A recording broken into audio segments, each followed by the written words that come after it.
Yeah, yeah, yeah, yeah.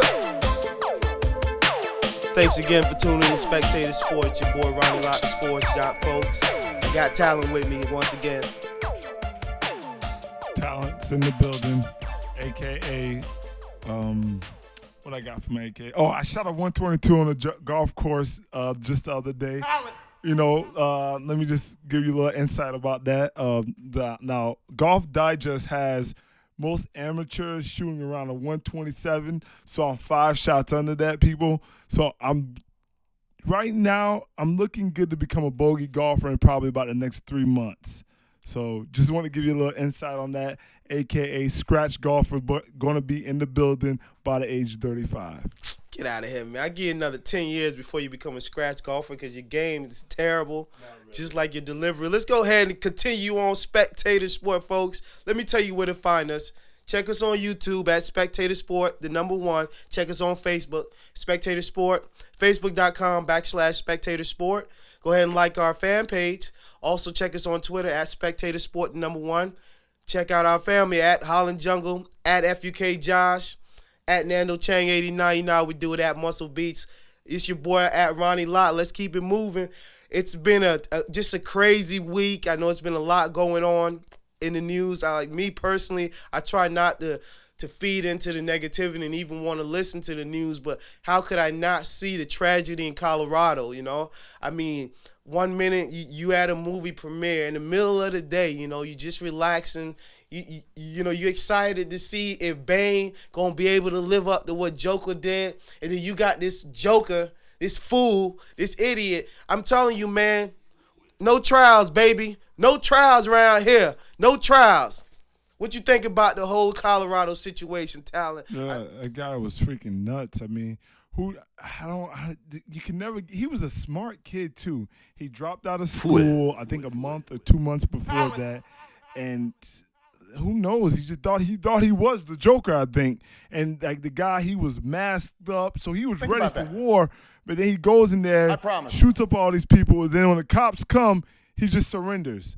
So it's like, who knows what this guy was thinking? And then he booby-trapped his whole apartment. I don't even think they can get in there, as of right now. Like, they just stuck because they don't want to. If they open a door or window, the whole place might go. So the guy is obviously he's disturbed in some way, but you would never know it. I mean, they said he was a regular dude and he was just a real smart kid, and no one knows what happened to him. And I don't even know why this happened. He won't say anything to authorities right now. So it's very sick. I mean, I'm all for the death penalty. I don't know if that state has a death penalty. I don't think they do. But he's going to be able to live and eat while 12 people are dead with children. It was in the theater in the theater that day. So it's just sick and very crazy. He should not be able to live for the things that he did. I mean, you know what? Let's start off with his legs. Somebody get me a cutlass. I'm gonna start out. We chopping every toe off. We chopping every finger off. We chopping off his nuts. We just going in on him because you know what? This is what he deserves. You talked about this dude castrating the guys with the 46 kids. But you know what? When you go out there and you hurt 12 innocent people who had none, you don't even know these people, and you just fire into a crowd of people for what? I mean, and then to hear the details when you talk about this guy dropped smoke bombs down the aisles, and so the people in the theater, they must have felt that this was maybe a prop, in some way a part of the whole Batman experience, and to play on. You can't tell me you crazy and you this and that. That's too much intricate planning. You doing too much. He's not crazy. Nah, you can't tell me none of that. Kid. Yeah, you too smart. So if you want to be so smart, I'm gonna show you what we do with smart people in the hood. All right, let me deal with them. Let me show you what we do with them. Because if this was a Muslim country or one of these third world countries, I bet you he wouldn't have ran up in the movie theater then, because they would have ran up out the theater coming to get him. Because you know what? Stuff like that, you know what? People think, I mean, you see events like this becoming more and more prevalent in the world that we live in, and I'm having a conversation with a lot of the people I know, and their thoughts are like, wow, they want to protect themselves. They want to walk around with weaponry. Why do we have to live in an environment where you gotta have weapons on you to feel safe? Like, I can't even go to a restaurant because I'm in fear that somebody might come through because they so smart. They want to just walk through and start gunning people up. And me, my family, whatever, and we just done because, you just had a bad day. Nah, homie, it don't go down like that, especially not at spectator sport. I don't even think he had it. I don't even think it was about him having a bad day. I think it was just more that the guy was just he was living in this fictitious world where he can play the role of a villain or a bad guy. And to be honest with you, I think this is just the first of many of these incidents to start because the guy is sitting in the police station right now on mute. So I think there's more planning that's going to go behind what this guy's going on. Because like I said, they're saying this kid was very highly intelligent. So with all this that happened and him booby trapping his place and, and he's just sitting in there, I'm thinking there's more to come because he thinks he's the Joker. And you know what the Joker did in The Dark Knight Rises? He set all that stuff into motion of this happened to blowing up the hospitals and the thing when the two fairies were putting them against each other. So he might be on some type of level like that where the guy is just disturbed. I mean, yes, I would take him out immediately. He's a threat. But you got to understand, America, even back in the day with the Wild Wild West when everyone was carrying guns and, all this stuff was going on. I mean, this is how this place has always been. I mean, just because we try to enforce gun laws and, things like that, but people always carried weapons in America. That's how people defended their families and, that's how it was. But just you got this instance where people are just too smart for their own good sometimes. So it's very unfortunate. He does need to be tortured and killed, but it's not going to happen. I think we need to take him to Guantanamo Bay instead of sending back all the hard-working immigrants here who's helping this country, who's doing all the slave labor of this country, working for minimum wages. All those people that you send into Guantanamo that has been confirmed that is getting tortured and terrorized in Guantanamo Bay, while you have this fool, this idiot, this jerk doing this type of things to people, and you telling me you ain't gonna zap them, you ain't gonna shock them? Come on, man, get out of here, man. You better do something about this. They don't need to send him to Guantanamo Bay. They can torture him right over here just fine. Turn the chair upside down and start pouring water on his face with a towel over his head, and I'm pretty sure he'll give up all that information then. Man, send him to overtime. I bet his behind start talking. Why don't we go plant him on the capital of First 48, send him in overtime, and we'll see what happens with all his smartness and all his AR-15? Because everybody got a stick and day. Shotguns and this guy, he had everything. The guy was. I told you, I think there's more to come. They need to watch every movie theater, hospitals, anything where there's a lot of people and it's populated, sporting events, because I'm telling you, this wasn't the only, just to go into just quiet silence, like I'm telling you, it's just like I think the guy thought he was Joker from Batman, so they need to, have a lot of security, a lot of where things are going to be populated at. Folks, thanks again for tuning in to Spectator Sports. Your boy Ronnie Lott, the Sport Jock. Let me tell you where to find us. You can find us on Twitter at Spectator Sport, the number 1, at Ronnie Lott, at FUK Josh, at Holland Jungle. Just check out my boy Nando Chang at Nando Chang 89. So always look out for that. We got a lot of big things happening. I want to say congratulations to my boy at Muscle Beast for his new release of his mixtape, his first official mixtape. So we definitely want to say congratulations to him. I love the release. It was great. So let's go ahead and keep it moving. This is Spectator Sports. Your boy Ronnie Lott. Talon, say something, man. Let him know you still here. Talent's in the building, man. Mr. 122, because I'm 122 on this golf course yesterday. So Mr. 122's in the building right now. So what were you last month, Mr. 188? No, last month was out, Mr. 140. So, I'm taking strokes off the game, people, slowly but surely. I'm getting it done. Trust me. I'll be a scratch golfer before you know it, and I'm going to qualify for the PGA. So then call me Mr. PGA coming to a city near you. I will be trying to qualify. Then, so what links are you playing for? Are you playing from the girls' links? No, I play from the pro tee, son. Don't come on. Don't do this to me. I have so much power. I mean, I drive with my 3-wood about almost 275. I mean, I don't know if you know anything about golf. If an amateur is taking 275 with his 3-wood, that's pretty impressive. I promise you. I promise you that, like Obama said. I promise you that. I do keep it straight. That's why I stopped.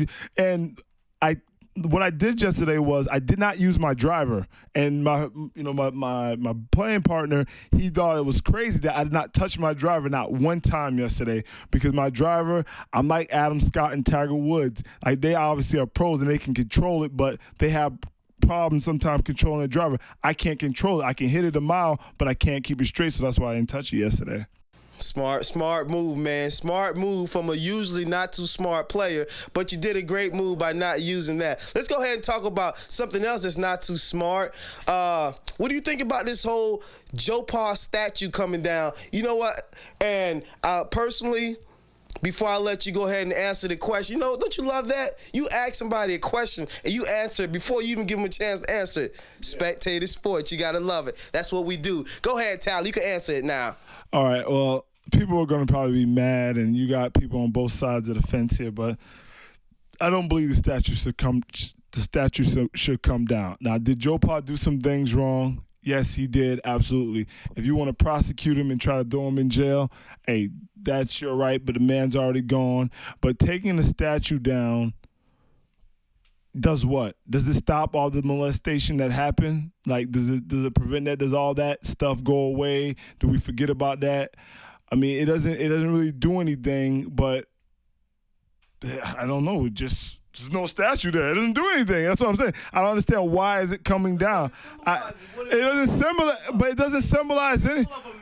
What I see is symbolizing is history of Penn State football and all the good he's done in that community. Yes, the guy did make a huge mistake of not, obviously turning Sandusky into the authorities, but does that discount all the great things and all the men that he led to, successful careers and graduated college coming from less, environments that's not so good? Does that just erase all that other stuff? No, it doesn't erase all that stuff. I mean, and that statue, symbolizes more than just football. I mean, he did so much more for that community. That's why you have a lot of people in the community that's upset about it, that the statue did have to come down, which I just think Penn State's doing that just because of social pressures. I mean, at the end of the day, like I said, he did a lot of, and especially Penn State. How dare they even take that statue down? Because he did a lot for that school and that program. Because if Joe Pa's not at Penn State would not be Penn State. I mean, Joe Pa is Penn State, but at the same time,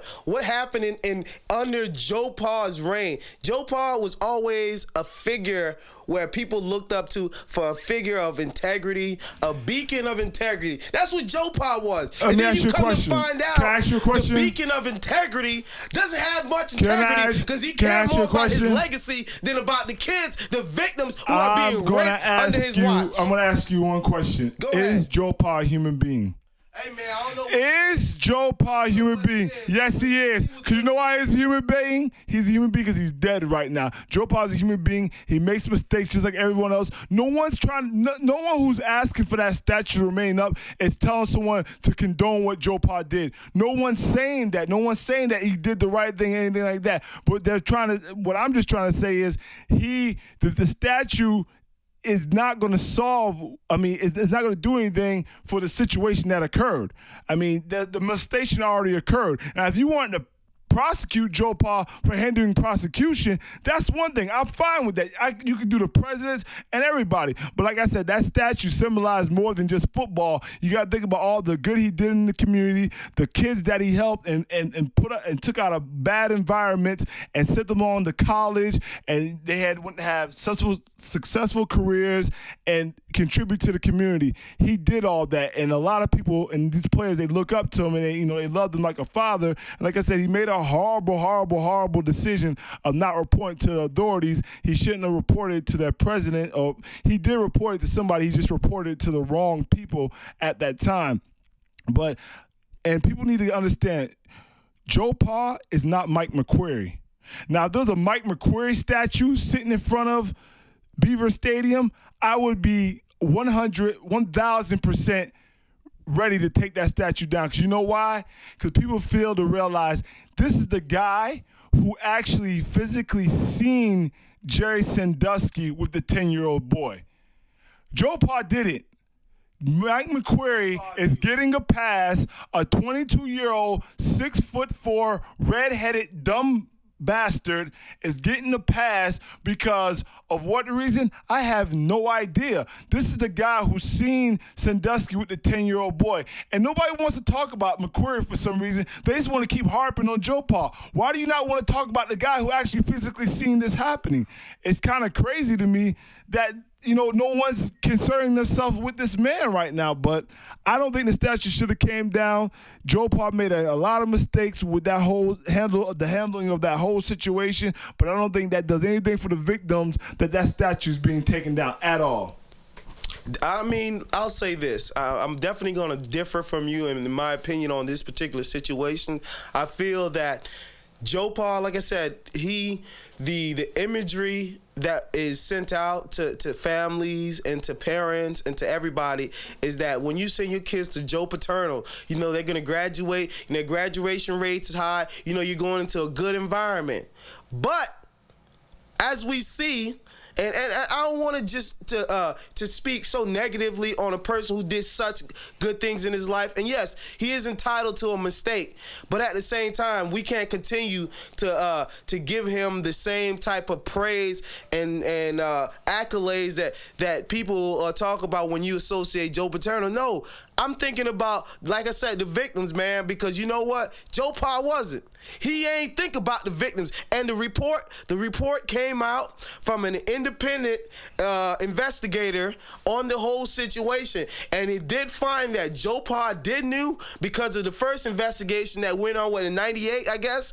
So you telling me Joe Pa knew this was going on for, the span of, 20 years? And you telling me, dog, in 20 years, you never thought, like, damn, man, I know, you know what, man? I just can't sit back and let these kids continue. Let Sandusky out. The tickle monster. You letting the tickle monster shower with the kids. That's not right. I didn't read the report, but from what I've heard, as far as on the various news channels, initially when McQuarrie first, huh? Because flies don't read. No, I don't. I did not read the whole report. Who read the report? Did you read the report? Did you read the report? Did you read the report? Okay, I'm gonna take it as he didn't read the report. But like I said, from the news outlets, exactly, from the news outlets that I've heard from, the initial when McQuarrie took it to his father and his father took it to Joe Pa took it to the president. And the president at that time, they banned Sandusky from having children on the campus. So don't sit there. See, you're saying Joe Pa did not continue to let him have kids on the campus and have him molested on the campus. No, you got to understand. I did not. I understand that, but you just said, I'm just trying to get your facts straight, sir. You said that he allowed him to abuse kids on the campus. That did not happen. Why did he have that did not happen. On campus still? That's not what.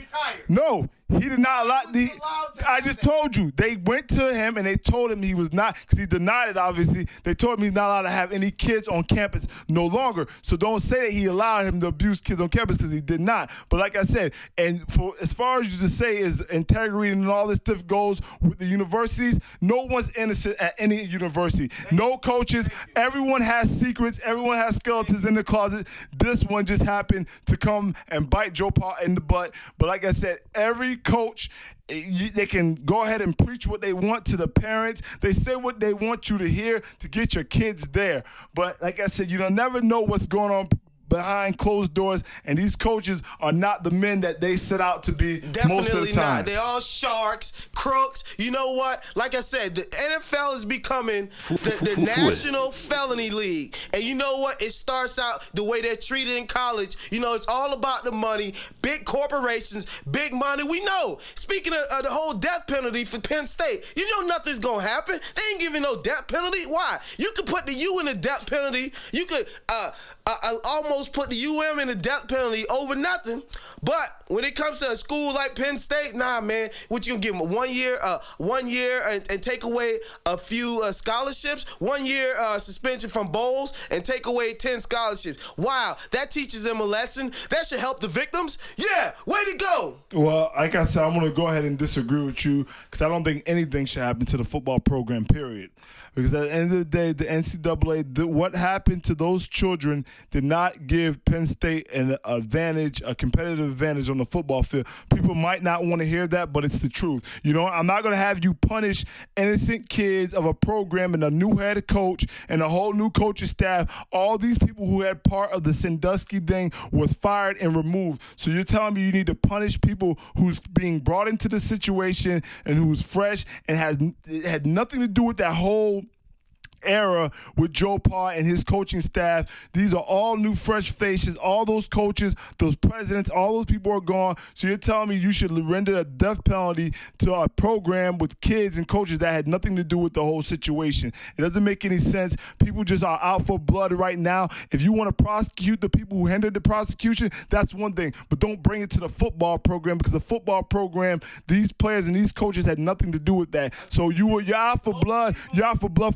at the wrong people. You out for blood for innocent kids and coaches who had nothing to do with the whole. I don't want no kids' blood. I don't want no kids' blood. This is what I want. The people who are responsible for allowing this type of like I said, this molestation of children over the course of so many years. For sitting back and allowing it to happen, we're going to take your money away. The only way you can hurt somebody is in the pockets. Your football team probably makes over $50 million a game. Stop the game. Those people are not on those people are not even there anymore. So you need to go prosecute them individually.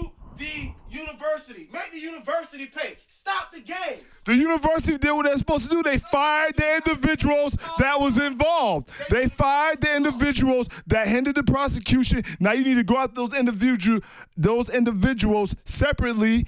But at the same time, that has nothing to do. The university has nothing to do with that no more. They fired those people. They removed them from their positions. So now that has nothing to do with the football team. It's time to move on. You can't come after the team, the program, because they had nothing to do with it. It's not right. All right, let's go ahead and go on to the next topic. This is Spectator Sports, your boy Ronnie Lott, the sports jock. I want to say big shout out to all the people down at Holland Jungle for making the show happen. We want to thank them for everything. Look out for the new Jessica Vox project coming out. She got that song, Honesty, man. It's killing me. I love it. I love that song, man. I got the kid, Nano Chang 89, to the left of me, man. I'm telling you, this kid is hot. He just dropped his new video, Despido. I don't know if you did see the video, yeah, right, I Talent? seen the video, yeah. It's crazy, man. It's movie. These dudes are making movies. I love the talent, the creativity. You talking about the kid. It was shot out in Lima, Peru. So I know it's big budgets over there at Holland Jungle. So you know what, man? I know what comes after that, you know? So Tone Bizzle coming through. Thanks again, Spectator Sport. Let's go ahead and keep it moving.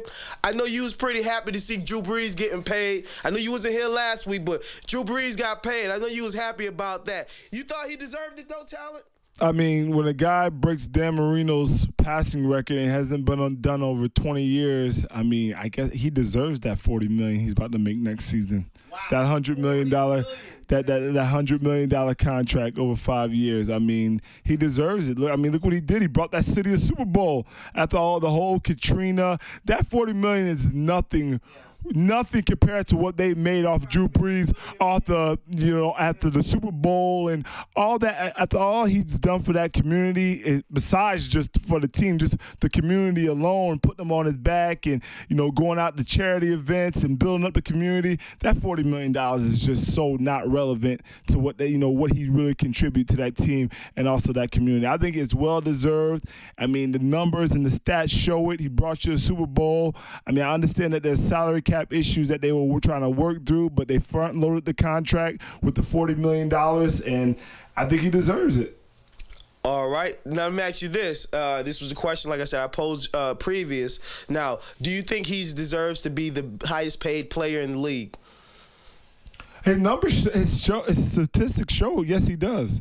I mean, statistically, yeah. He's just there. Same level, and Brady got more championships. So why does he what I'm talking about, did you just see what he just did as far as the passing record? He broke a 20-year-old passing record that Tom Brady had multiple shots at and he did not do. So I can't argue with anyone to say they don't throw more. That's the thing. They don't throw more than the Patriots. The Patriots have no running game to speak of. Neither one of the teams have running game to speak of. But if you want to say, I can make an argument that he deserves to be the highest paid player in the NFL, to be honest with you, because he's one of the, and he's a quarterback. He's the most valuable. If you let me tell you why.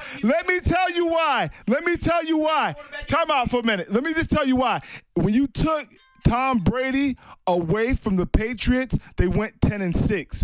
You take Drew Brees away from the Saints, they go 5-11. That's why you can't make the case for Tom Brady, because I always feel like it's more Belichick than Brady, to me personally. Belichick's a great coach, but he ain't on the field. It doesn't matter. So 10-6. So when Tom Brady got his ACL injury and the New England Patriots still went 10-6, exactly? So that's what I'm saying. But you take Drew Brees away from the Saints, what do you get? You do not get a 10-6 football team. Sure you don't. Exactly. So right there, I'm showing you right there that who's more valuable to their team. Because that argument only shows me that Sean Payton's not a good coach. They won a Super Bowl. How can you tell me that they don't have good coaching and they won a Super Bowl? So what are you telling me? I'm answering your question. Your question was, does Drew Brees deserve to make more than Tom Brady? I said yes, because he's more valuable to his team than Tom Brady. Because you take Tom Brady away from that team, they still will have a successful record due to Bill Belichick and that coaching staff. So who's the best quarterback in the NFL, talent? I have to go with Aaron Rodgers right now. Thank you. So shouldn't Aaron Rodgers be the highest paid player? No. Okay. No, I don't believe that. Because I tell you that, I say that, the reason why I say that is this. Because if you take Aaron Rodgers off you take Aaron Rodgers off the Packers, you see what happened with Matt Flynn last year. They still do for over 450 yards, and Matt Flynn do for 4 touchdowns. He is more valuable than Aaron Rodgers to his team. That's why I'm trying to sit here and tell you. These other guys that you're mentioning, well, I understand that I said Rodgers is better, but he's not as valuable to his team as Drew Brees is. That's what I'm trying to tell you. They still going to have a successful records with the Packers if you don't have Aaron Rodgers on that team. That's what I'm telling you. He's more valuable, Drew Brees. Is he a better quarterback? No, I'm not going to say that, because at the end of the day, we're talking about throwing arm strength and accuracy and things like that, anticipation. I'm going to give the edge to Aaron Rodgers a little bit due to the arm strength, not so much the accuracy. I think they're both about the same. They're accurate. It's about the same.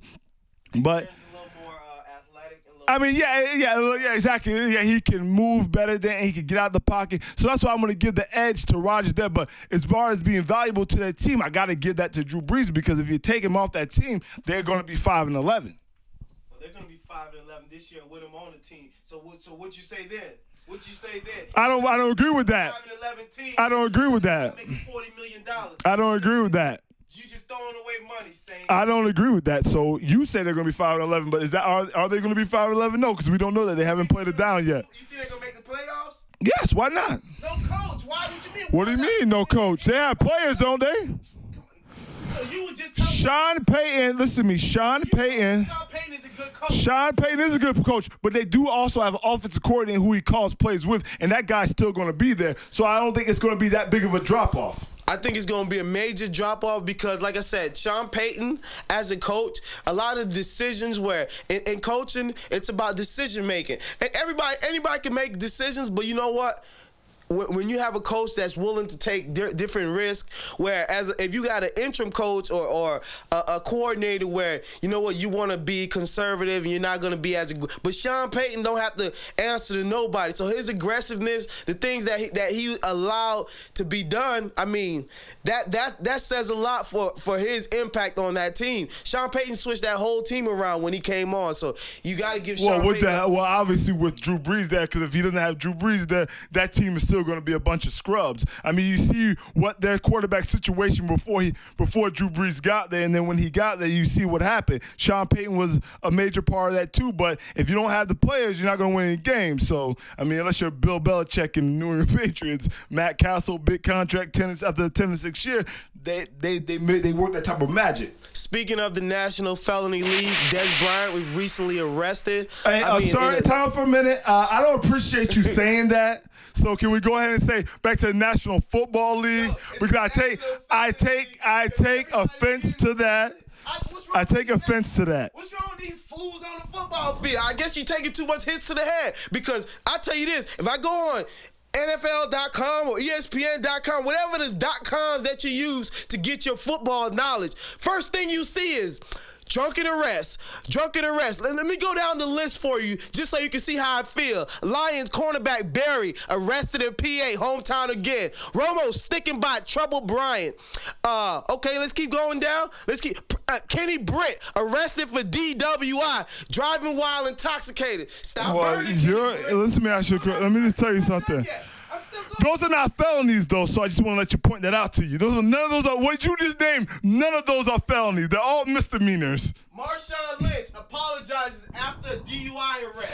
But after you see this, hold on. the timeout, because you're going overboard here, sir. Because at the end of the day, all that you're bringing up is driving under the influence of DUIs, people driving drunk, making bad decisions. They're not going out there robbing people, killing people. Those are felonies. These guys are not doing this. They're going out, having a good time. Everyone does it. You do it yourself. I do it. Cortex does it. Everyone do it. We go out, we drink, we have a good time, and we drive home. That's what we do. And just because they're athletes, you put them on a pedestal. Listen to me. Stop playing. Stop putting NFL players on a pedestal. We all do what they do. We all go out, we drink, and then we drive home when we're under the influence. You do it. We all do it.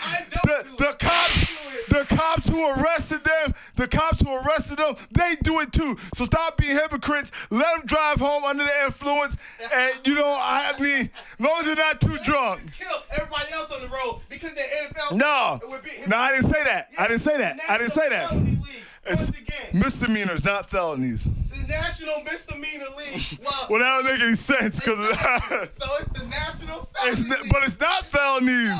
All those charges that you're naming are not felonies. They're misdemeanors. Man, y'all gotta settle down. Y'all get this money and lose control, man. Lose your. They're not really losing control, though. What are you talking about? Beating up his mother. Do you know the situation? You just heard a 911 call. Okay, the 911 call. So I don't know the situation. How can I speak on it if I don't know the situation? He's hitting her upside the head, and he ripped up. How you know? Time out. What child are you? How you know she ain't hit him with an iron? How you know he hit him with an iron? Piece of crap. Let me ask you a question. How you know she didn't hit that man with an iron and he was defending himself? Man, Des Bryant, man, I'll tell you this, man. Any person that hits their mother is a piece of crap to me. That's how I say it. I call it how I see it. Anywhere I see you, you're a piece of crap because you beat your mama. That's all I'm saying, man. If you was fighting your brother... I'm pretty sure he doesn't beat his mother, dude. Calm down. He doesn't beat his mother. If you was fighting your brother and you accidentally touch your mother... I can understand it, but allegedly, if you're the one beating your mom, like the 911 call says, man, you got a problem, Des. I mean, first of all, this is the first occurrence between Des Bryant and his mother ever, something like this ever even occurred or came up. So we don't even know what really happened. Yes, the 911 call does sound really bad, but who knows if she wasn't just making that stuff up to get the authorities to come to get him out of the house. I knew that she wanted him out of the house, so maybe that's why she called the cops and said he was doing this and he was doing that just to get him out of this. So you don't know all the facts. So can we hold back off the judgment right now? You know what, Des? I take it back, man. I'm going to hold back my judgment a little bit. I don't know the facts, but at the same time, this is how I feel about people beating their mothers. Anybody, I'm not saying that you did, Des. If you out there, I'm not saying that you did it. But if you did, if you even thought about it, or if it was, you and you're angry. I know, sometimes you fighting and your anger is so misplaced and, somebody comes across your path and try to stop you, you might hit that person who's trying to stop it. I understand. Situations happen. But, dudes, you came from that womb, man. That's your old earth. That's where you came from, man. You got to understand that you wouldn't be here to be out here running routes, to be out here acting like a damn a prima donna receiver. You wouldn't be that if she wasn't here, man. She put you here. You a fool still, man. I call it how I see it. Spectator sport. Well, I can go ahead and let me just say something here. If I'm Des Bryant, what he really needs to do, he needs to get away from his family. Like when he was at Oklahoma State, he never had no issues at Oklahoma State. I mean, he didn't have no arrest issues, any other stuff like the mall incidents, walk around the mall with his pants sagging. All this stuff that's happening to him now is because he's around his family too much. He needs to get away from them and they need to separate themselves, especially when it comes to, during the season, because it's an issue when he's around them. There's always something going on, especially with his friends as well. I mean, I don't know why these problems were not at Oklahoma State, but all of a sudden they're popping up now because his family and his friends are around him too much. He needs to put some distance between them for right now and just focus on football so he can stay out of the spotlight, because he needs to worry about staying healthy, being on the field, and being a productive receiver, which the Cowboys know he can be, and that's why they drafted him. I mean, he's definitely a great player, but you know what? When it comes to situations like that, football takes a back seat in my mind personally. I know it doesn't in the talent's mind. Football is life for him, and it comes first and foremost above anything, above helpless victims that are being raped, above mothers that are being beaten, above people riding home from work so Tyler could let his national felonious league of jerks ride around drunk and kill whoever they want. Nah, man, it don't go down like. Don't you remember what happened on South Beach, like 3 years ago? What's the receiver name that used to play for the Saints? Dante Stallworth. When he hit the man crossing the street, coming home from South Beach, slightly drunk. What you did? You killed somebody. You took somebody's life because you drove drunk, Dante Stallworth. Go ask Dante Stallworth how it feel. He'll tell you. I know he regretted it. I'm not trying to call him out or act like it was his, you know what? It's an accident. It happened. It's an accident. But at the same time, man, without alcohols to incite situation like these, first, accidents, man. Come on. First of all, I'm gonna just go ahead and just say everything you just said. I'm gonna go ahead and dispute because I don't feel that way about any of these subjects. But at the end of the day, the Dante Stallworth situation he was intoxicated, not to the point where he was swerving all over the road. The guy. If you ever was on that bridge coming across off of South Beach, coming off that big bridge, it is dark. And when you're not in the crosswalk and you run in front of someone's car and you get hit, I understand that person was under the influence, but you can't just be running in front of people's cars. And especially, yes, alcohol does not make this, it doesn't do anything to improve the situation on the driver, but at the same time, No, you can't. No. You're not gonna stop me.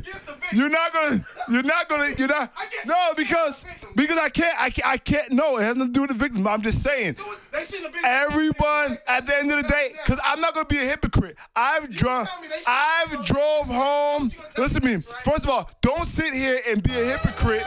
Don't be a hypocrite and say that you never drove home under the influence, because I have. So I'm not going to sit there and say, well, he was wrong for doing this when I've done this on so many occasions. I was just driving and drinking last night. So, I mean, I'm not going to sit here and say oh, these guys, condemn these guys, condemn these guys. I'm not gonna condemn. Time out.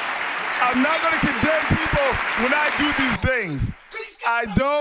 I'm not gonna condemn these players for the things that they do. I drive home. I drove under the influence before, and at the same time, just because they're football players, you try to put them on some pedestal where they don't deserve to be on. They're human beings. Yes, you are, because that's what you're doing. You're trying to put them on a pedestal where they're doing this. You're embarrassing us. No, everyone who drives under the influence embarrasses human beings, period. Yes. I'm an embarrassment. I fell asleep at red lights because I was drunk. Green lights. Talent, you are an embarrassment to spectator sport. We don't condone drinking and driving. You know what? We stand for Mad Mothers Against Drunk Drivers. We stand for organizations like this because you know why? Like I said, I'm the voice of the victims, folks. Yeah, Ronnie Lott, the sports job, the voice of the victims. I'm the voice of the victims, baby. He is full of BS, so we go ahead and move along. Let's go ahead and talk about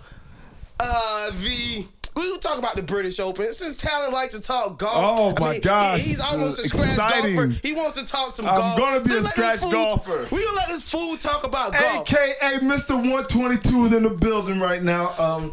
Okay, Mr. 188, what do you thought about Scott blowing his 4-shot lead? Scott, now, I can't use the terms, and it really hurts. I mean, just watching him. No, but watching him, that he had control the second day. Saturday, he played magnificent. I mean, he was hitting his fairways. He was taking that drive out, smashing it 350. He had the edge because he outdrove the whole field the whole weekend. He had the edge, and he just seen how he was dominating.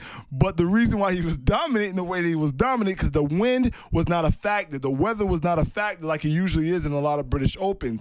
Now, the 4-shot lead that he blew today, I mean, the back nine killed him. He had, of the 4 of the last 5 holes, he bogeyed. And Ernie Els was he was coming up parring, and he had a couple birdies on 18. He had the important birdie to get him at 7 under, which won him the championship. Now, Scott, I don't think he really blew it.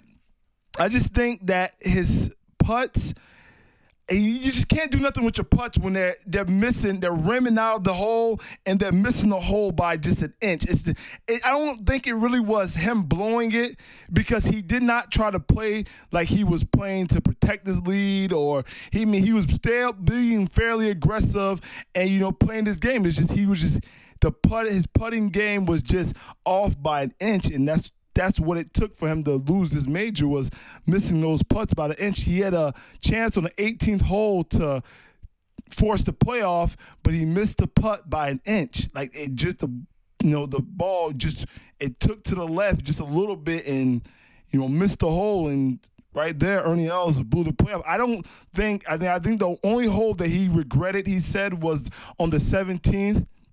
Because he took the 3-wood out, which I don't think he should have used the 3-wood because the hole was on. There was a par 4 and there was only 362 to go. I think the 3-wood at that point in time shouldn't have been used because he can drive it, but sometimes he has control issues. So I think he should have went to his iron and probably should have used a 6 or a 7. Or even a 3 or a 2 to get it, at least, because he can use the 3-iron to get it at least 200 yards, folks. So I think he should have used a 3-iron or a 6 or a 7 at that point in time and not be so aggressive on the 17th because it cost him because he bogeyed that hole. And because he went into one of the bunkers off the tee shot. And that cost him right there majorly. So I think that's the only hole that he really played bad the whole day. The rest of those holes, he played them well. The putting was just off by inches today. I definitely agree with you on that, Talon. Let's go ahead and go down the leaderboard a bit. As you know, Ernie Els was able to pull off he won his 2nd claret jug, and that is the name of the trophy that you received for winning the British Open. So he won his 2nd claret jug. You have Adam Scott, the choker, with 6 under. How you gonna call the man a choker? Come on. Because you blew a 4 on the back 9. You blow a 4-shot lead on the back 9. So, I mean, come on. That's what you did. You are a choker. If Tiger would have did it, we would have said he choked. Adam Scott, you had that tournament. You had that tournament locked. Because the thing about it is, though, let me tell you why. And if you fall let me tell you what my problem with that statement is. Let me tell you what my problem with my statement is.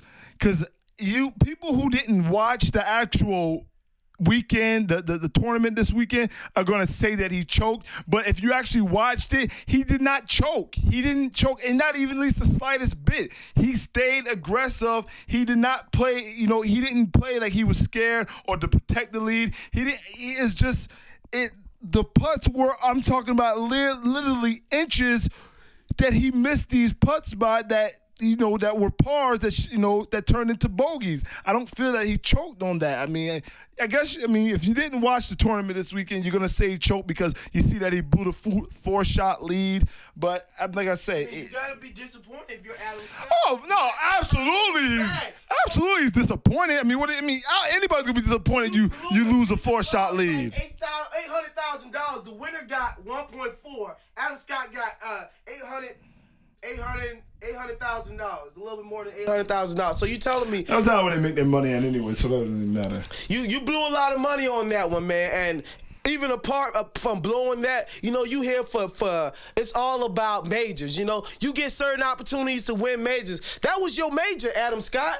And you blew it. You let Ernie Els come and run you down? Come on, man. Yeah, but I think we're going to be seeing Adam Scott. Definitely. He's going to be up there in a lot of tournaments and a lot of opens and a lot of majors. I'm telling you that right now because he has Tiger's game of when Tiger was, in his prime, really winning all those majors because he can outdrive everybody. He has such an advantage on, off the tee. It's just ridiculous. So I'm not saying he's going to be Tiger Woods and wins 14 majors, but trust me, he's going to get a couple majors, under his belt before, his time. And golfers have a long time, so their career spans are very long. So. All right, I definitely agree with you with that. Like I said, he's a young guy. I expect him to have many more majors. But like you say, opportunity. You always got to seize the moment. Carpe diem, Adam Scott. And if you don't know what that means, read a book, Flies. Let's go ahead. I don't know what that means, so yeah, I guess I got to go read a book. Seize the moment, talent, seize it. Come on. Man, is that English? That's what you should have said in English then. Why you said it in the Carpe diem, whatever that means. All that sounds like mumbo jumbo. Folks, I apologize. You know what? I got to deal with the talent. The kid's talented, but you know what? Sometimes he just don't want to read. He want to just have somebody. People me. It's not that I don't want to read. It's just I fall asleep when I read. So it's not. It's a disability, I guess you would say. I should get paid for this by the government. That's why I had such a hard time in school studying because I used to read for 5 minutes and then I'll be falling asleep. I was like, okay, I can't do this because I'm gonna fall asleep. So I don't hate reading. I just don't enjoy it. Terrible, man. Let's go ahead and talk about something else. Like I said, let me tell you where to find us. It's Spectator Sport. It's your boy, Ronnie Lott, the Sport Jock. You can check me on Twitter, at Ronnie Lott. Check the show out, at Spectator Sport, the #1 on Twitter, at Holland Jungle, at FUK Josh to the left of me. And you know where to find us on Facebook, facebook.com/Spectator Sport. You can go ahead and like our fan page. It's definitely there also. And look out for, like I said, projects from a few artists that we're very fond of. Going back to the kid Nano Chang 89, the kid Nano Chang. We're looking for big things from this kid. I know his project's just about done wrapping up. So I'm expecting a lot of big things from him. What do you think about that, talent? Well, the talented artists from Holland Jungle, everyone has their own style. They're all doing a good job making their music, doing what they love. I listen to all the artists, and they're all talented. They all got something to give, so they gotta just keep it up, keep the hard work up. Definitely. I definitely agree with you on that one. Like I said, it's all about hard work. It's all about increasing. It's all about the grind. Let's talk about somebody else getting paid for the hard work. Jeremy Lin, I guess he's a Rocket now. He's officially a Rocket. How you feel about that whole Jeremy Lin situation with him leaving the Knicks and actually being with the Rockets and the Knicks signing Felton as opposed to Lin? How do you feel about that, talent? I don't know. Right now I guess it's mixed emotions. I think they should have kept both Jeremy Lin and signed Raymond Felton and not signed Jason Kidd because I think Lin is going to be. I think Lin is a good guard, but obviously he has things to work on. I mean, this is basically a rookie in the NBA this year. You know, he was cut from some other teams and he got a shot. He only played 30 games. So if I'm the Knicks, I don't want to just fork up all that cash like the Rockets did because he only played 30 games and he got hurt. I mean, he looked good in those 30 games, don't get me wrong, but NBA is an 82-game season. So I'm not, and you've seen it in some games versus the Heat, and it got to him a little bit. But like I said, I think that just comes with more experience. I just don't think, that just comes with more experience, I think, on Jeremy Lin's part. But I can understand they're tied up with all that money with Carmelo, Amari, and then you got what's the tall dude's name? Tyson Chandler. And if you and then you want to give Lin, you have to match that $13.6 million in the third year. That was going to put them at a luxury tax of $50 million plus the salary that they already had to pay. So I don't know if a guy who only played 30 games is worth that much money. I mean, Raymond Felton did them when he was there with D'Antoni. People are sleeping. Yeah, I think it is too, because he can play. Business-wise, not because they're gonna lose money, lose a little fan base with the Asian community. Yeah, I understand that. But literally those games.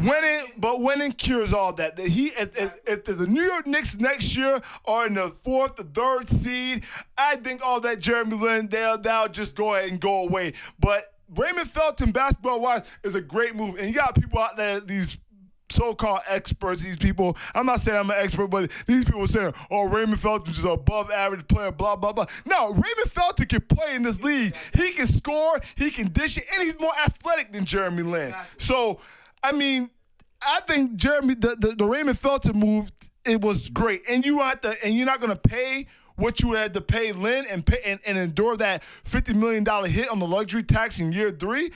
I can understand why the Knicks did that. I would love to keep Jeremy Lin because I think he's going to be a good guard in the NBA, but not at the cost of, having to pay a $50 million luxury tax, and when you don't feel that Raymond Felton is that big of a drop-off to Jeremy, or even is equal to Jeremy Lin, it's just, come on. I think it was a good move for the Knicks. I can understand why they did it. All right, let's go ahead and talk about Dwight Howard. Like I said, he's been in the news a lot ad nauseum, like we talked about previous. Dwight Howard, this whole situation, now he's ready to sign an extension with LA. So the LA deal look like it's basically in the works, like he's going to be going to LA. What do you think about that situation? And wow, that makes them a monster. Now, do you think that makes them the top seed? Well, you go ahead to the first question. Well, I don't know. I don't know if I want to just go ahead and let you know. I don't think that he's ready to sign the deal because I think he's saying he wants to sign an extension. He will sign it with them, but Andrew Bynum has to agree to sign an extension with the Cavaliers because it's a three-team trade. But I don't know if it's going to happen because Bynum does not want to go to the Cavaliers, trust me. So I don't think it's going to happen. But if Dwight Howard does go to L.A., I still think I have OKC number 1 in the West. You still take OKC over? Yes, I'll put L.A. number 2, but just with Westbrook and Durant, and then you have Ibaka, and then you got Harden coming back this year. I still think that the Thunder have a lot of firepower. Trust me, it'll go 7 games if they meet in the Western Conference Finals, but I think I'm going to still give the edge to KD and the OKC Thunder because at the end of the day, I think Ibaka and Howard's athleticism pretty much cancel each other out. And, Howard, this offensive game is just dunk, dunk, dunk. It's really he's done got this rare post moves. You got Steve Nash to really take advantage of his dunk. I like, so listen to me. Let me ask you a question. So if I tell Russell Westbrook to play defense of Steve Nash, I don't think it's going to be too much of those blobs because Westbrook, when he plays D, he gets after it. He's very young and athletic. He can play defense, but what I'll say is this. In the NBA, when a point guard of a Steve Nash's nature has the ball, this dude's coming off like triple screens. He knows how to run a pick and roll. So you talking about all you got to do is set up a pick for him. And then you got Steve Nash where off the pick, you got Dwight rolling and you got Steve Nash where he can either spot up and take the shot, he can penetrate. You got Kobe, who's an excellent spot up shooter, and you talking about that's. But let me tell you something? How did OKC slow down the San Antonio's pick and roll, the switching and the athleticism? And this is what I'm going to tell you. This is what's going to be their Achilles heel when they play OKC again. It's going to be the athleticism. Can you match their athleticism? And I still think Dwight Howard dominates their bigs. Even Ibaka I don't think he does. I mean, neutralized by Bosh. Bosh neutralized Ibaka completely. Nah. You're telling me Dwight Howard can't do it? No, Dwight Howard doesn't have a jumper. No, Chris Bosh took them out the paint. Dwight Howard is not going to take anybody out the paint. I think Ibaka and Howard's athleticism, I'm telling you, it cancels each other out. I think obviously, Howard's going to be able to grab boards, contribute, and dominate all those other teams. But when we talk about coming down to a 7-game series, I'm going to give that edge to OKC because I don't think Dwight Howard's going to have enough in the post to take them over the top. Now, if Kobe can come through and hit some game winners, but you still have no one to match up with Kevin Durant. You still have no one to match up with Russell Westbrook. It's just you're going to have those same problems, have the same issues. But if Howard does sign that extension and he gets traded to the Lakers, I think that automatically puts him above San Antonio at least. Definitely. I definitely agree with that. Like I said, San Antonio is an aging team, so the Lakers, they'll definitely be a lot better than that particular team. Let's talk about Kobe's comments. We spoke about it a bit earlier. Talked about Kobe, just speaking of how their version of the Dream Team would definitely give the other Dream Team a run. Let's talk about players you think that would have made that team from this current Dream Team. I mean, obviously you're going to go with LeBron. Is he a starter? Yeah, LeBron's a starter. I think you put Magic on the bench. Okay. You go with LeBron, you go with Kevin Durant. I think you can even take Kevin Durant. I think Durant. On the next team? Yes, I think Durant's even a starter on that Dream Team because I think I would replace Pippen. I think I'll replace Scottie Pippen with Durant because he's so.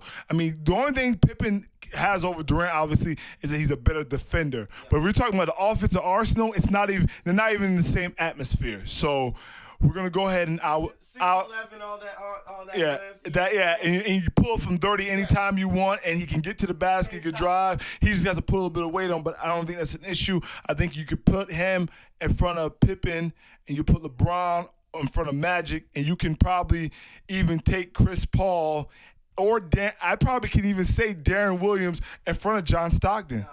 Because let me tell you why. I like the athleticism of a Paul and a Darren over John Stockton, a 5'10" guy who wears his shorts some days. He was not 6'. Go BS. I'm sorry. No disrespect. No disrespect. Listen to me. No disrespect. Hey, I'm sorry. I'm going to take the more athletic guards that can pass it and both can shoot it over John Stockton. Man, this ain't Rucker Park. This is the NBA. So let me tell you something. I gotta go with the agent. So let me go ahead and so at that point in time, those two, well, three, even the guards, I'm taking that. A lot of people. I'm not losing my mind. Listen to me. It's not Chris Paul's Rucker Park guard. This is the NBA. Have you watched Chris Paul play basketball? Where do you see Rucker Park? Is a great player. I think Chris Paul. So where do you see Rucker Park on Chris Paul? Darren Williams. Darren Williams, I think. No. Darren Williams. No. I think I would take it. I would like to take athleticism, a guy who can shoot it, defend better, who's faster and quicker, and who's taller than John Stockton. I'm sorry. I'd rather take that any day. And the only people that I think safe on the dream team is the big men and Michael Jordan. That's it. Everyone else is fair game. I'm sorry. So you think this dream team beats the original dream team? Would that be a 7-game series? I give it to the dream team, because the reason why I give it to the dream team is because they're going to punish them down low. They're going to play the game smart. They're going to play it right. They're going to abuse them down low, and then I don't think no one on this team can stick Jordan at the end of the day. That's what it's about. No one's sticking that mid-range game that was so lethal that caused Hall of Famers. Listen to me. That caused Hall of Fame players not to get championship rings. You're not stopping that lethal mid-range game of Michael Jordan. Plus, with the down low, the pounding, it's just going to be too much. I think in the 7-game series, I think the dream team gets them. But if you add Dwight Howard, Chris Bosh, Dwayne Wade, and Derrick Rose to this team, which they should be if they were not injured. Oh, golly. I think I'm going to go buzzer beater. Team USA. No, I'm not going to go LeBron hits a buzzer. I don't think LeBron hits a buzzer beater. I think the Mamba has to take the ball, because he's the one who he issued the challenge, and he has hit the game winner in a 7-game series, final game. I'm going the Mamba to hit the shot. I don't know. No, it'll be Pippen. It'll be Pippen, Gardner. How do you feel about Mamba's whole new look? Do you have a problem with his whole goatee thing going on? He looking like an 80s porn star. How do you feel about the whole look the Mamba got? Come on, dude. I could care less about how Kobe Bryant looks. I mean, that's not what I'm not into judging guys, so I'm really not into judging guys. So, I mean, Mamba, do your thing with your goatee. I got one, too. Do your thing. I mean, you're part of the club now. All right, folks. We got to get your boy H on the horn. So let's go ahead and talk a little boxing. Let me see if I can get him in the building. Once we get H in the building, before we do that, go ahead and tell me. So now, Derrick Rose. Do you think Derrick Rose could have started on that team? Do you think Derrick Rose would have started on that team, Talent? I mean, not to run a point guard, because John Stockton obviously would be a better point guard than Rose at this point in time in his career, because Rose is everything for the Bulls right now. He drives it, shoots it. I mean, he's not really he's not a distributor like John Stockton, but you need a point guard on that team to run the point. I feel Darren Williams and Chris Paul can be that for team, the dream team, but I do not believe that, Derrick Rose would be that player. H, what's going on, folks? It's Spectator Sports, your boy Ronnie Lott, the sports job. I got H on the horn. What's going on, H? What's going on, man? Chilling. What's up, man? All right, let's go ahead and talk a little boxing. We got to have the 305 in the building to talk boxing. The gambling junkie himself. Hey, man, shame on you, Talent. Have some respect for H. What do you thought about the fight last night, man? Talking about with Adrian Barnum? Yeah, Broner. Yeah, he like, I ain't gonna lie to me, the kid nice, man, but he like a Mayweather Jr., man. He copied the whole style of Mayweather, man. The whole fucking style, the way he fight, the way he acting, it's just like another Mayweather Jr., man. I don't like that part, but overall, the dude is a hell of a boxer, man, even though he ain't make the weight, but hey. Yeah, I had some issues with the weight, with the whole weight. What it is. Yeah, I had some issues with the weight too, him not making that weight. But he's going up to 135. I mean, it was a good little knockout. His opponent didn't seem like he had much fighting him anyway. So, I mean, it's a good little win. How you felt about him brushing his hair before the fight? That's when I go back there. He trying to be like Pretty Boy Floyd, man. I don't like nobody that trying to copy, you know what I'm saying? Come with your own little style, man. I understand you're a hell of a fighter. You do this, you do that. You're undefeated. That's all fine and dandy. But damn, it seems like everything he's doing is like copy and score. You can't disagree with that, man. Hey, man, he following the money, man. You can't be wrong. Follow the money. What happened? He's following the money trail. He following the money. You can't go wrong following the money. I feel him, though, man. But he fighting busters, man. When he move over that weight class and start fighting some real people, then I get some He got the gift now. I ain't gonna deny that. He got the gift. I want to see if he got a chin. That's what I want to really see. Well, we're going to see because you know you're going to have a few exciting fights coming up. Who you want to see him fight? To be honest, man, he named a couple of three that I would like to see him fight, though, man. Like they said last night, man, either one of them three would have been a good one, man. But I thought, buddy, I forgot the dude's name. What his name was before? Esteban? Yeah, Esteban, yes. I thought he was gonna come with a little better fight than that, man. I don't know what the fuck happened to that cracker, man. He just got whooped up, man. I mean, H. People, man, because he's fighting busters, man. But I like the kid. Don't get me wrong. I ain't gonna never bet against him, but I'm just saying. Okay, I can. Person, man, don't call me Floyd, man. We already know he's the truth. Okay, I understand that you're the 305 king, but can we go ahead and watch your language there, sir? 305, we need you to watch your language. You're killing me. You know this going on the internet, kid. This is a show, man. This is a family show. You can't be calling our agents. This is a family show, kid. I thought it was satellite radio. What happened? It is satellite radio, but you know, we still worry about the family, man. We do this for the kids. Yeah, sponsors don't like when you call people out their names. He's right here. I'm right here. He's in the background talk. I know you have a little issues hearing you. He said you need to keep it down a little bit, and he did call you excessive gambler. But we're not going to talk about that. Let me ask you this. He said that, man. I'm just not leaving Carl. About to go to the Hard Rock. Yeah, he's about to go gamble. Well, exactly. That's his forte. That's what he does, people. All right. Let me ask you this now. Before we get you off now. Who you want to see him fight next? Damn, man. What about Amir Khan? I'd like to see him go up to like 35, 40 fight Khan coming off a loss. I think that'd have been a good look. Oh, which one? Amir Khan. He ain't gonna fight Amir Khan, man. You're not gonna fight Amir Khan, man. But that'd be a hell of a fight, boy. I'd like to see that. Yeah, that'd be a good fight, man. You know how I feel about Amir Khan. That'd be a hell of a fight right there. I don't think Broner's ready, though. I don't think he's ready yet for that. I think Amir Khan's a little too aggressive. I think with Broner trying to be a pretty boy, that might, you know, you're going to be in a brawl. You got to be ready for that.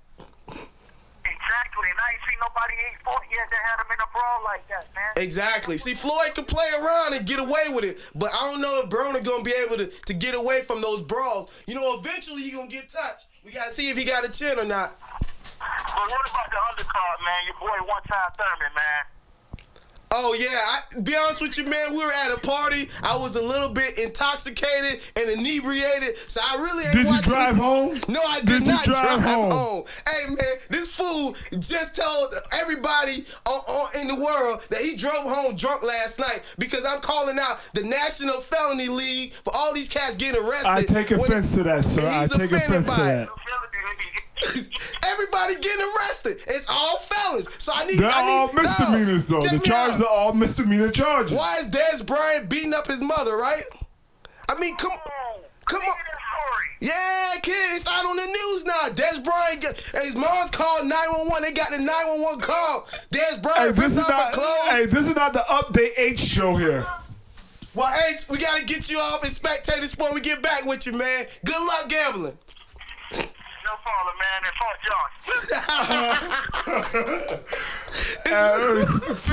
Folks, please excuse the language of that excessive gambler. He is, he just it's going to his head. He doesn't know how to act civil on a podcast. He's completely uncivil. Go and forgive his language. Folks, we just about out of here. Spectator Sport. I want to say, have a great week to all the beautiful mothers out there. And folks, let me tell you guys what to expect. Look out for the show, man. It's on Facebook. We always posting it there. Like I said, on our Facebook page, we have a lot of great and exciting information. We're always giving out giveaways, man. You never know. You might just get a Holland Jungle track. You never know what we're going to give away on our Facebook page. You might get a date with the talent, ladies. So look out. I can't do that, sir. Ladies, he's 6'2", about 6'1", 260. The kid's ripped. He's down to 230. He's ripped. He got the bald head going. He got the Kobe. So, I mean, if you like the way Kobe's looking, I mean, I personally got a problem with the way he's looking. Like I said, I'm not even judging guys, so go ahead and move along. All right, folks. Thanks again for tuning in, Spectator Sport. Like I said, it's your boy Ronnie Lott, the sports jock. Let's go ahead and get out of here. Let me go ahead and give the folks one quick fantasy advice for all these fools starting their fantasy leagues, and they're gonna start. I know a lot of leagues are now starting to do their drafts, and drafts are starting. Already? How can you start drafting before preseason? And it doesn't make any sense. You don't know who's gonna get hurt. You don't know who's gonna start shining and show out. It doesn't make any sense. They have no life. You're hungry for. That's not. That's it's stupidity. Because at the end of the day, you don't have any information. That's like going to pick stocks right now, and you haven't read any articles about anything. It's like you go to a new country and then go buy stocks in a new country with no information. Yeah, with no information.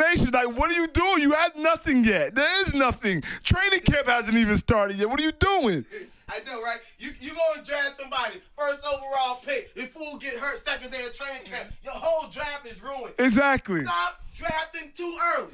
You don't start the draft until, like I say, the second or third week of preseason. Then you really get it when you down to the wire. I think you do it a week.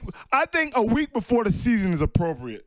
Definitely agree. Like I said, all these leagues out here with these degenerates with no life, all you doing is sitting around fantasizing about fantasy. Come on, man. Tighten up. Do something better. Yeah, it's pretty sick. So go ahead and give these fools some tips for their addiction that they need. Well, my number one tip this year is people, running backs. Please stop drafting these quarterbacks early in the top 5. I understand that you want Aaron Rodgers, Tom Brady, and Drew Brees in your top 5, but I still think that you need to stay running back heavy and consistent because, at the end of the day, they're the one who touch the ball the most. Stick to the basics. Get your running backs early and often, stack your team up. You have a successful season and even have a chance at the end to win the whole competition.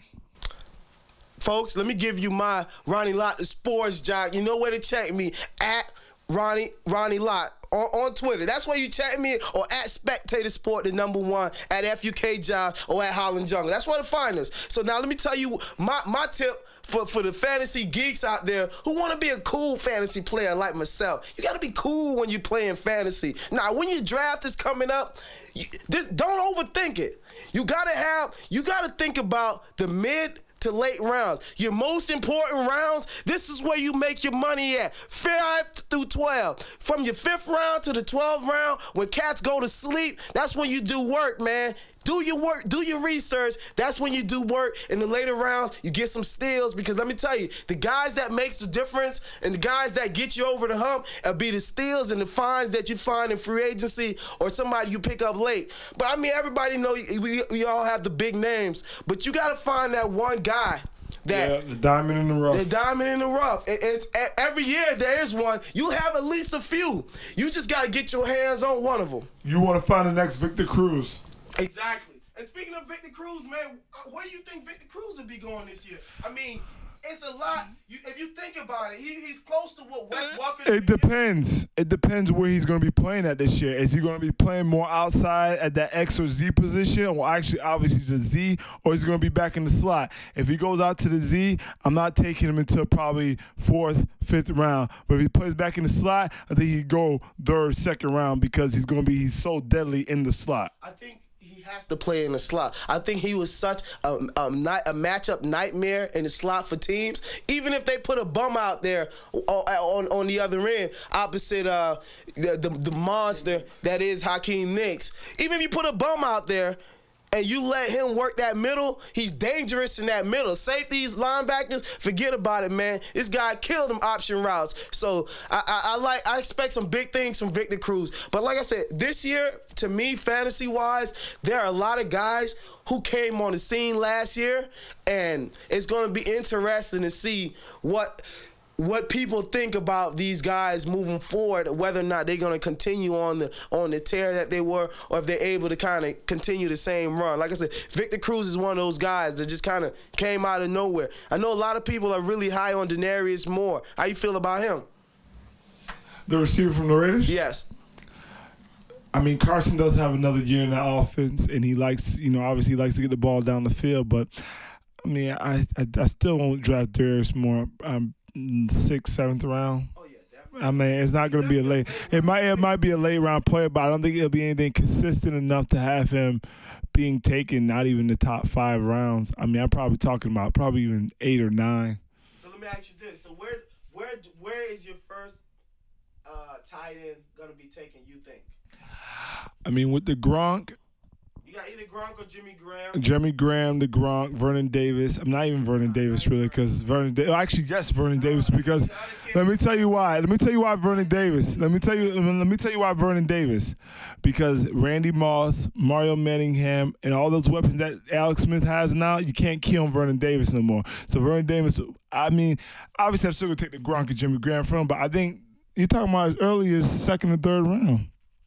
I definitely would not. I would want to stay away from Vernon Davis until Well, not Vernon Davis. I said the Gronk and Jimmy Graham. Vernon Davis probably around 4th. Those guys probably go rounder. late 2nd round. I say the first tight end probably comes off the board mid to late 2nd round. I think what's going to happen is you'll see a quick run on them. But I'll tell you this, man, where in the past where there was only one tight end who really made a super difference, you had really was Gates. Now you in the league where you got tight ends putting up monster receiver numbers now. Yeah, it's going to be. Yeah, they have more of an impact than receivers. You gotta look at that impact and look at them differently than you did in the past. You know what I'm saying? Yeah. I'll tell you this, man. Don't be surprised if you see Gronk come off late 1st round. Don't be surprised. I think that would be a huge mistake. I'm telling you, people out there will. There's too many players that would be, that you can't take. I mean, that you can take before the Gronk in the late 1st round. Nah, I can see probably mid 2nd round, I can see the Gronk coming off the board easy. What do you feel about Patriots management telling Gronk he got to tone it down a little bit? They turn down the heat on his act. He got to keep his shirt on. Leave him Stop alone. tripping. Enough with the party. They told Gronk to turn it down. So how you feel about that? He doesn't need to tone anything down. I mean, he's the Gronk. He takes his shirt off at parties. He dances. He dances like, I don't know what he dances like, but he's a Gronk. He smashes jugs of milk. He's a Gronk. He takes pictures with porn stars. He's the man. Don't tone. Gronk doesn't need to tone anything down. They shouldn't be telling Gronk to tone anything down. We just put up 1,300 yards and over freaking 15 and some odd touchdowns. So I don't think that Gronk needs to tone anything down. Tone it up, baby. That's spectator sport. We out. Let's